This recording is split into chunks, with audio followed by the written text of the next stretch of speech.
अब आपको बराह रास्त लिए चलेंगे इस्लामाबाद, जहां पर वजीर आजम आज़ाद कश्मीर सरदार तनवीर इलियास न्यूज़ कॉन्फ्रेंस कर रहे हैं।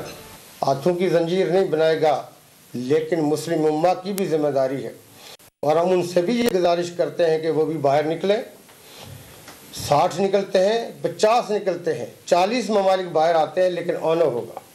इसलिए कि जब हम मुस्लिम उम्मा को एक जिस्म जसद वाहिद की कंसिडरेशन में लेते हैं, गर्दान है, मिलापते हैं, तो मेरा तकलीफ, मेरे जिस्म में दर्द है और वो सो जाएं, कैसे सोएंगे? कश्मीर के अंदर ये माएँ किसकी माएँ हैं? ये बहनें किसकी बहनें हैं? इस हिंदुस्तान को किसने मजबूर करना है?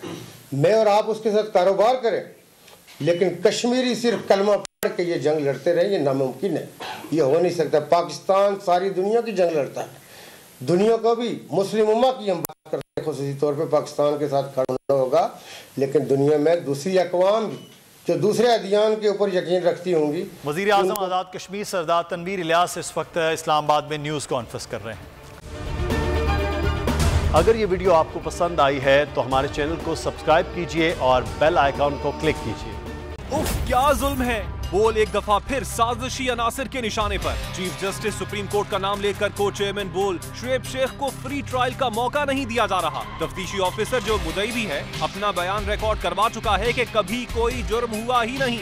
एग्जैक्ट जो कुछ कर रहा था सब लीगल था, एग्जैक्ट के पास तमाम लाइसेंस थे।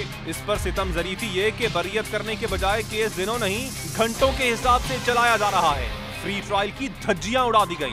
आईन में मौजूद इनफरादी हुकूक को पामाल किया जा रहा है। मुतल्लिका जज के खिलाफ चीफ जस्टिस के पास दरखास्त दायर कर दी गई है। चीफ जस्टिस से एक्शन लेने की दरखास्त है। बोल के खिलाफ इंतकामी कार्रवाइयां जोरों पर हैं। बोल का अदलिया की इज्जत के लिए खड़े रहने का अज़्म। बोल का अदलिया को सलाम। सब्सक्राइब करें और बेल दबाएं ताकि कोई खबर रह न जाए।